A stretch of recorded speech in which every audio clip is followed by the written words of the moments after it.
집권 3년 차, 4년 차 정도 되어야 사실 트럼프가 당선되면 시장이 생각하고 있는 물가 상승, 금리 상승, 달러 강세가 연출될 수 있는데 이를 앞당겨서 시장에서 반응하고 있기 때문에 이거는 잘못된 부분들은 분명히 있다고 생각합니다. 다만 집권 3년 차 이후부터는 미국의 경제 성장률이 둔화될 여지가 있어요. 그때를 염두에 두고 트럼프는 인프라 투자를 강조를 할 수밖에 없을 겁니다. 그 인프라 투자를 강조하는 그 시점 자체가 앞으로 미국의 재정 지출 확대를 통한 사실 수요가 견인하는 장기 금리 상승, 물가 상승을 염두에 두는 것들을 복선 역할을 하면서 얘기를 꺼내드는 거예요. 그래서 이런 사항들을 염두에 둔다고 하면 집권 3년 차 이후부터 트럼프 트레이드를 염두에 둘 필요가 있지 집권 2년 차 이전까지는 시장이 앞서서 너무 빠르게 반응하고 있는 상황이지 않나라는 생각이 좀 해보고 있습니다.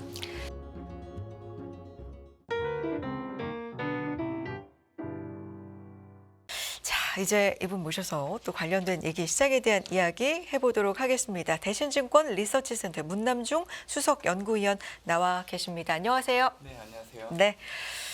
일단 단연 시장의 관심은 빅테크, 주요 기업들의 실적 발표 그리고 다음 주에 있는 이제 미국 대선에 좀 쏠려 있는 것 같은데 그러고 보니까 대선 끝나면 이제 한 달 반 정도 남나요? 네. 올해도 네. 진짜로 이제 연말로 접어들게 되는데 그렇다면 연말까지 주목해야 될 5가지 체크 포인트를 알려주신다고 해서 오늘 좀 주목해 보겠습니다. 어떤 점 보고 계세요? 이번 주부터는 네. 미국 대선 영향권에 들어가기 때문에 그동안의 증시 흐름이 좀 달라질 여지는 있다라고 생각을 합니다. 네. 그 이유가 5가지 정도 된다고 생각을 하기 때문에 얘기를 드리는 거고요. 저는 연말까지 좀 미국 주도로 글로벌 증시는 쉬어갈 공산이 크다라고 생각을 하지만 쉬어간다고요? 네. 네. 뭐 큰 가격 조정을 기대하고 있지는 않고요. 음. 감내할 수 있는 수준이라고 생각을 합니다. 그래서 앞으로는 연말까지는 좀 증시가 올라가는 그 속도가 더디거나 아니면 지금 현 상태를 유지하거나 아니면 좀 흔들리는 경우를 염두에 두시면서 이제는 좀 증시 흐름을 좀 지켜봐야 되는 형태로 가지 않나라고 생각을 해보고 있는 거고요. 네. 일단 미국 대선 결과 관전 포인트는 뭐 누가 당선되는지 여부는 중요하지 않는 것 같아요. 이번 같은 경우에는 오히려 이 상원과 하원을 어느 당이 가지고 가느냐에 따라서 내년 들어서 차기 행정부의 정책 추진 속도 강도가 달라질 걸로 좀 보고 있기 때문에 네. 지금 현재 민주당이 상원, 하원은 공화당이 차지하고 있는 이 판도가 어떻게 달라질지가 상당히 중요하다라고 생각을 하고 있습니다. 단적으로 예를 들자면 파월 연준 의장의 임기가 2026년 5일까지인데요. 만약에 이제 상원을 공화당이 차지하게 된다고 하면 상원에서 연준 의장을 의결하기 때문에 파월 연준 의장은 트럼프 대통령의 생각에 따라서 지금 이치를 고수하지 못할 여지도 있다라는 거. 그러니까 상원 하원을 어느 당이 가지고 가는 게 되게 중요하다라는 얘기를 드리는 거죠. 그렇기 때문에 이 미국 대선 결과 누가 당선되는지 여부 상관없이 네. 내년도 정책을 좀 분석하는 기간이 필요하기 때문에 시갈 공산이 있다라고 얘기해드리는 첫 번째 이유이기도 하고요. 네. 두 번째는 3개월 임시 예산안으로 연방정부의 셧다운 리스크를 지금 현재 빠르게 완화시켜 놓은 상황이지만 12월 20일이 가까워질수록 다시금 노이즈가 커질 수 있는 부분들을 염두에 둘 필요가 있다는 겁니다. 그리고 세 번째는 연말하면 미국에서 연말 쇼핑 시즌에 대한 기대가 커지는 부분들이 분명히 있거든요. 지금 전미소매협회에서 예상하고 있는 올해 연말 쇼핑 시즌의 매출액을 전년과 비교해서 놓고 온다고 하면 3.5% 정도 증가일 걸 염두에 두고 있죠. 지난해 같은 경우에는 3.9%였기 때문에 올해는 좀 증가율로 둔화되는 부분들. 시장 심리가 상당히 위축된 상황에서는 또 이런 부분들을 긍정적으로 해석하기보다는 부정적으로 해석할 여지가 있기 때문에 이 얘기를 좀 드리고 있고 앞으로 또 미국 발표되는 경제 지표를 놓고 온다고 하면 시장 예상과 다르게 되게 견고하게 나오게 될 거예요. 그렇게 된다고 하면 단기적으로는 뭐 미국 대선 끝나고 나서 열리는 이제 11월 FMC를 놓고 온다고 하더라도 금리 인하와 관련된 이 폭, 시장의 생각들이 좀 달라질 수 있거든요. 10월 달에 과거에는 50pp 정도 인하할 걸로 시장이 생각을 하다가 지금 발표되고 있는 미국의 노동이나 그리고 물가, 소매 관련된 지표들을 확인하면서 이제는 50bp가 아니라 25pp, 또 25pp가 아니라 이제 하지 않을 여지도 있다라는 그 확률값이 들어오고 있는 상황이기 때문에 이 부분을 좀 염두에 둘 필요가 있고요. 저는 내년도 증시 올해보다 훨씬 더 좋다라고 생각을 하거든요. 그렇기 때문에 여기에 따른 에너지를 응집하는 기간이 필요하다고 생각을 하기 때문에 제가 얘기해드렸던 5가지 이유를 바탕으로 미국 대선 영향권에 접어드는 이번 주부터 연말까지는 미국 주도의 글로벌 증시가 쉬어갈 여지가 있다라고 얘기를 좀 드리고 있는 상황입니다. 네. 결론적으로 올해가 지금 그렇게 많이 남지 않았습니다. 그런데 올해 일단 대선 전후로 해서 대선이 이제 임박했기 때문에 미국 대선이 올해는 다소 쉬어갈 수 있고 내년은 올해보다 더 좋다. 네. 네. 그리고 이유를 이렇게 제시를 해주셨는데 대선 결과는 이제 그렇게까지 시장에 영향을 미치지 않는다. 그런데 트럼프 전 대통령의 당선 가능성은 이제 시장이 좀 높게 보면서 이른바 트럼프 트레이드 쪽으로 네. 최근도 반영이 좀 많이 되고 있는 거잖아요. 어떻게 보십니까? 뭐 최근에 금융 환경을 놓고 본다고 하면 네. 트럼프 대통령 당선을 염두에 둔 금융 환경이 조성되고 있는 건 분명히 있는 것 같아요. 물가 상승, 금리 상승, 달러 강세라는 트럼프 트레이드가 금융시장에 반영되고 있지만 저는 이거는 시장의 오해가 어느 정도 있기 때문에 연출되지 않았나라는 생각을 해봐요. 오해요. 네, 왜냐하면 트럼프가 네. 당선된다고 하면 금리가 올라가고 달러가 강세를 보일 거라는 생각을 하시는데 전혀 그렇지 않습니다. 사실 과거 트럼프 일기 행정부 기간을 경험 삼아 생각을 해 본다고 하더라도 경기 부양에 초점을 맞췄던 행정부였어요. 그래서 트럼프가 당선된다고 하더라도 집권 2년 차 이전까지는 트럼프가 얘기하고 있는 감세 그리고 정부 지출 확대를 통한 경기 부양에 초점을 맞출 수밖에 없어요. 그렇게 된다고 하면 감세, 재원이 부족할 수밖에 없거든요. 그렇게 된다고 하면 국채를 발행을 해야 되는데 국채를 많이 발행하려고 하면 저금리 통화를 선호할 수밖에 없어요. 그리고 트럼프가 지금은 중국과의 관계 그리고 미국의 무역 적자 관련된 내용들에 대해서는 그렇게 언급을 하고 있지는 않지만 무역 수지 개선을 유도하기 위해서는 달러 약세를 선호할 수밖에 없기 때문에 그래서 우선적으로는 방금 얘기해드렸던 이유를 첫 번째 얘기해드리고 있고 트럼프 집권 2년 차 이전까지 강조하는 부분들은 통화 정책입니다.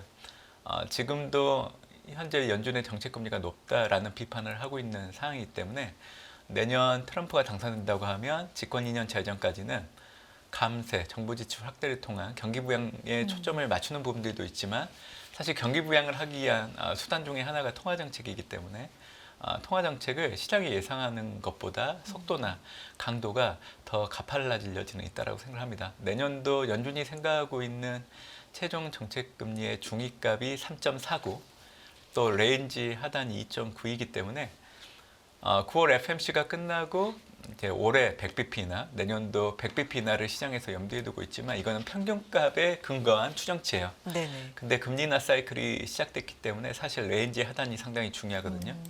지금도 11월 FMC, 12월 FMC 2번 남아 있긴 하지만 경제지표 결과에 따라서는 연준은 100bp가 아니라 125bp 정도도 인하할 수 있는 여지를 만들어 놓은 상황이고 내년 같은 경우에도 시장에서는 100bp를 염두에 두고 있지만 150bp 인하를 할 수 있을 정도로 레인지 하단을 만들어 놓은 상황이기 때문에 경제지표 결과에 따라서 상황은 많이 달라질 수 있다라고 얘기를 드리고 있죠. 그렇기 때문에 집권 3년차, 4년차 정도 되어야 사실 트럼프가 당선되면 시장이 생각하고 있는 물가 상승, 금리 상승, 달러 강세가 연출될 수 있는데 이를 앞당겨서 시장에서 반영하고 있기 때문에 이거는 잘못된 부분들은 분명히 있다고 생각합니다.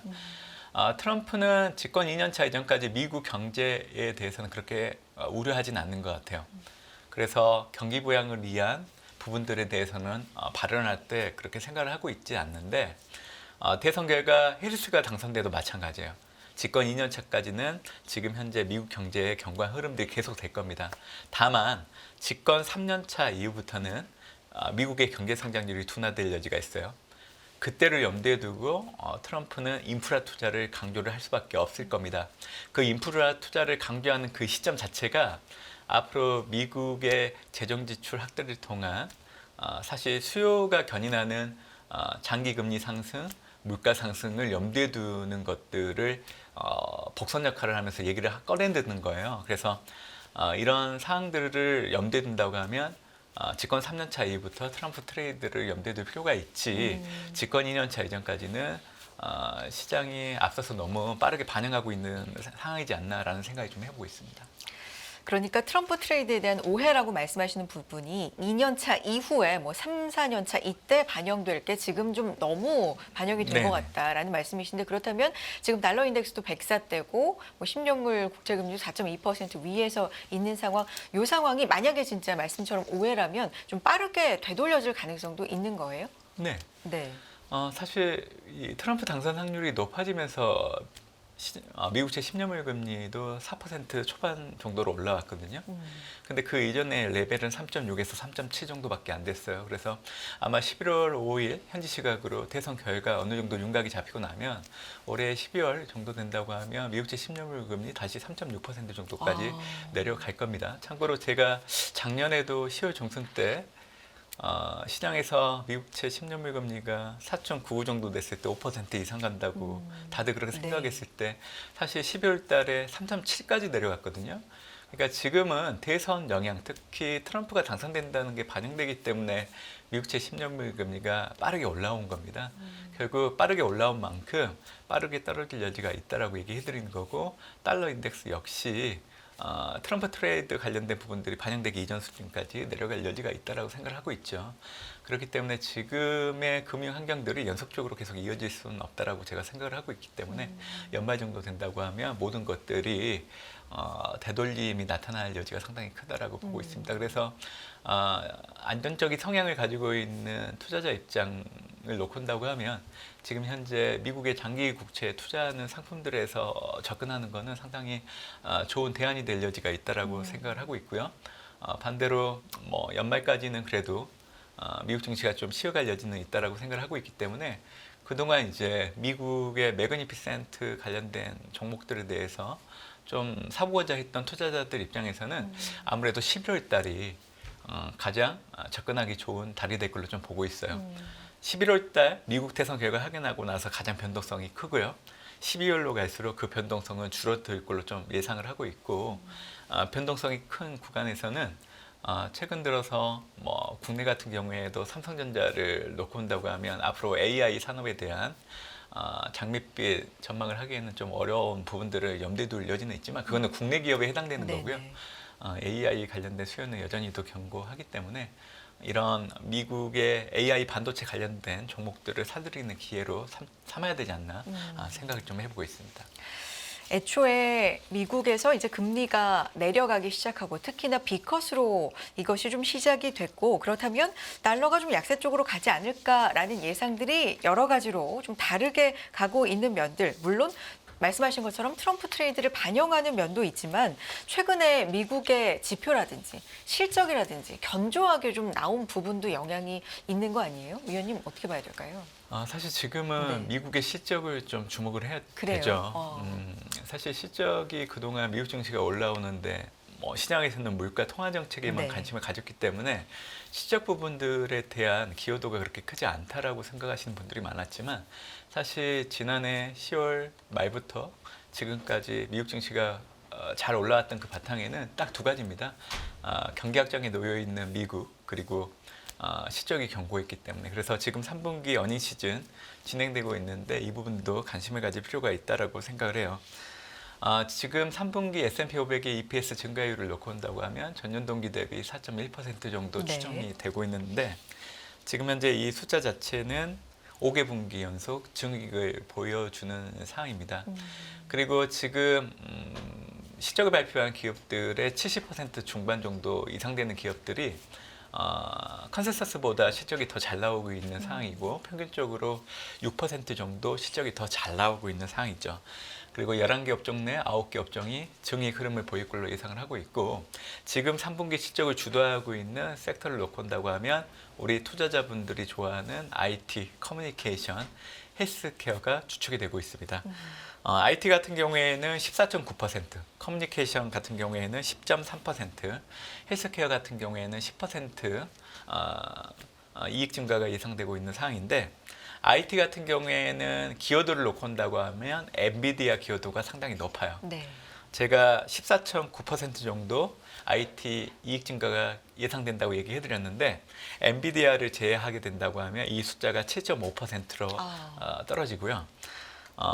이 커뮤니케이션 같은 경우에는 알파벳하고 메타 플랫폼스가 이익 기여도가 높은 종목에 해당되는데 이 두 개 종목을 제외한다고 하면 기업 이익 증가율이 기존 10.3%에서 3.6%로 뚝 떨어지죠. 네. 그리고 헬스케어 같은 경우에도 모더나 그리고 일라이 릴리 그리고 이제 하이자 같은 종목들이 이익 기여도가 높은데 이 종목들을 제외한다고 하면 헬스케어 같은 경우에는 현재 10% 정도 이익 증가로 예상되고 있지만 반대로 마이너스 7.8% 정도 감익으로 전환되고 되는 걸로 이제 예상이 된다고 보시면 됩니다.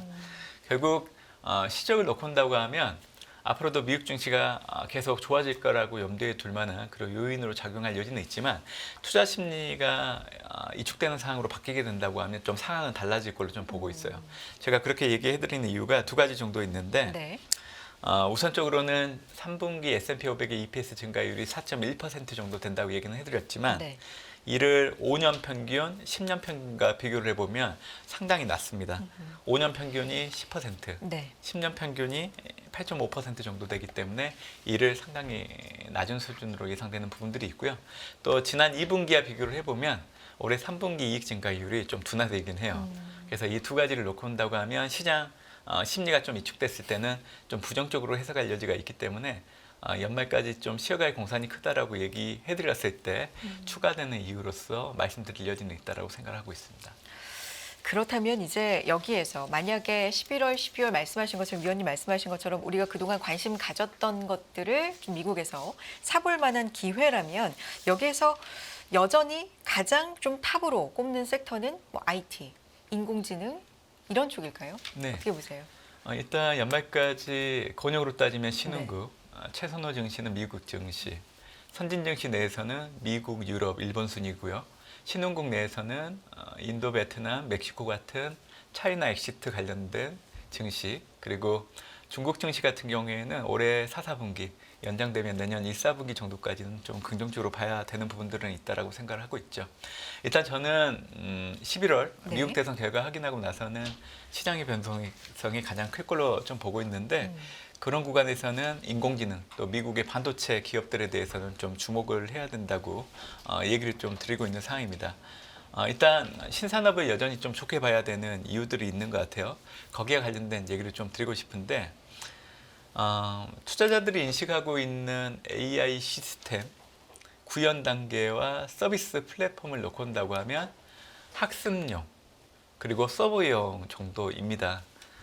사실 여기 그 학습용하고 서버용에 들어가는 반도체는 1차 반도체예요. 그러니까 CPU하고 GPU에 해당되는 상황인데 이게 달라질 수 있다는 거죠. 앞으로는 결국 학습용이 추론용으로 바뀌고 서버용이 엣지 디바이스용으로 바뀌게 된다고 하면 네. 지금 현재 AI 반도체 수요가 지금보다 훨씬 더 급격하게 늘어날 수 있다고 보고 있는데 올해 같은 경우에는 전 세계 AI 반도체 매출의 예상액이 713억 정도 되는데 전년과 비교를 해보면 33% 정도 증가를 합니다.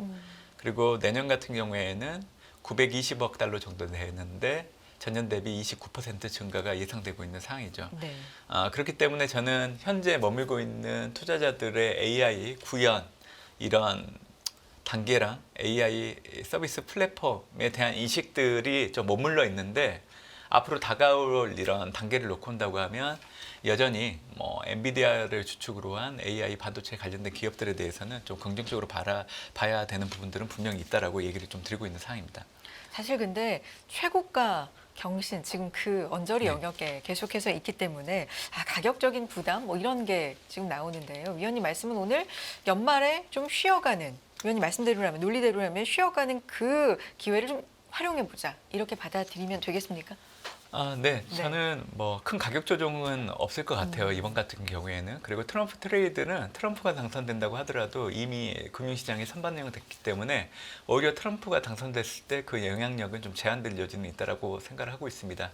하지만 좀 흔들릴 여지는 있다라고 생각을 하고 있기 때문에 오히려 이제 미국 주도의 주식 비중을 상당폭 많이 늘리는 기회로 삼아야 되는 부분들이 필요하다고 생각을 하고 있고 아마 내년에는 연초 이후부터 연말까지 꾸준하게 올라가는 장을 염두에 두고 있는 상황이기 때문에 그렇기 때문에 오히려 올해 11월 달이 기회가 될 여지는 있다라고 생각을 하고 있습니다. 위원님 상당히 좀 오래전부터 미국 대선 이전까지 네네. 미국 증시 중심으로 네. 해서 우상향 될 것이다라는 의견 꾸준히 내주셨는데 또 임박하니까 의견을 또 잠시 쉬어가다가 네.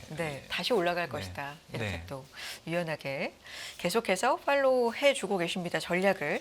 이 전략도 염두에 둬보도록 하겠고요. 이번 주 같은 경우는 이제 대선을 앞두고 있는 다음 주가 미국 대선이니까요. 그 일정을 앞두고 있는 상황에서 굉장히 중요한 경제지표 발표들도 좀 있습니다.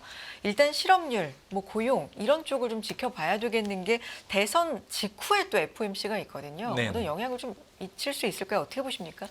이번 주 중요한 경제 지표 세 가지가 있고요. 네.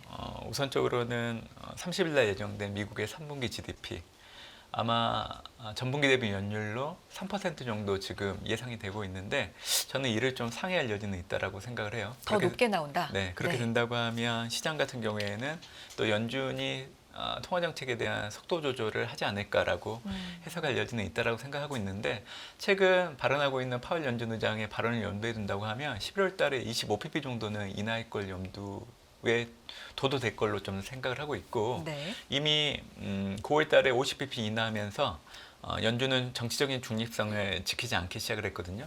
아마 민주당 쪽으로 약간 기운 것 같은 느낌이 있기 때문에 올해 11월, 12월 두 번의 FMC 남아있는데 각각 25pp 인하 정도 염두에 두시면 좋겠다 생각을 하고 있고 31일 날은 이제 미국의 9월 PC, 근원 PC 발표되는데 이게 전년 동월 대비 비교를 해보면 2.1에서 2.6 정도 예상이 돼요. 네. 결국 디스인플레이션을 재확인시켜줄 걸로 좀 보고 있기 때문에 이제는 물가보다는 고용 지표가 중요하다는 시장의 인식을 더 강화해 줄 여지가 있다고 생각해요. 그렇기 때문에 11월 1일 발표되는 미국의 10월 고용 지표 상당히 중요해졌다 생각을 하고 있고요. 그중에서도 비농업 부분 고용자 수 전월치가 25만 4만 명이었는데 이번 같은 경우에는 13만 5천 명 정도 추정이 되고 있는 상황이에요.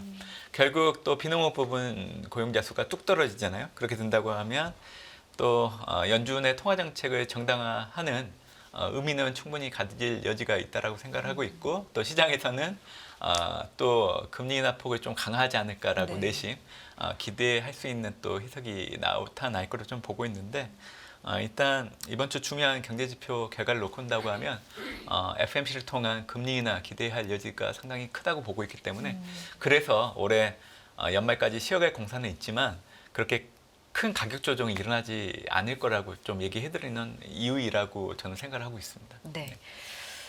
그렇다면 사실 트럼프 전 대통령이 된다고 하면 사실 금리를 조금 더 빨리 인하해야 네네. 된다라는 목소리를 냈었잖아요. 네, 이런 맞습니다. 부분과 맞물려서 또 FOMC 앞두고 네. 투심에 좀 영향을 줄 수 있을까요? 어떻게 보세요?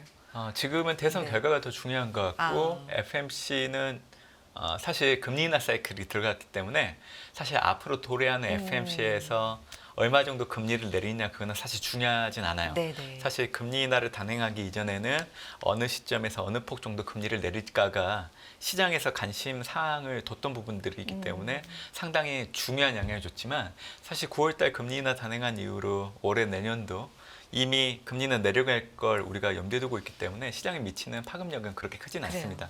다만 내년도에 혹시라도 금리 인하가 중단된다고 하면 그때부터는 좀 시장에서 의미를 두면서 해석하지 않을까라고 생각을 하고 있습니다.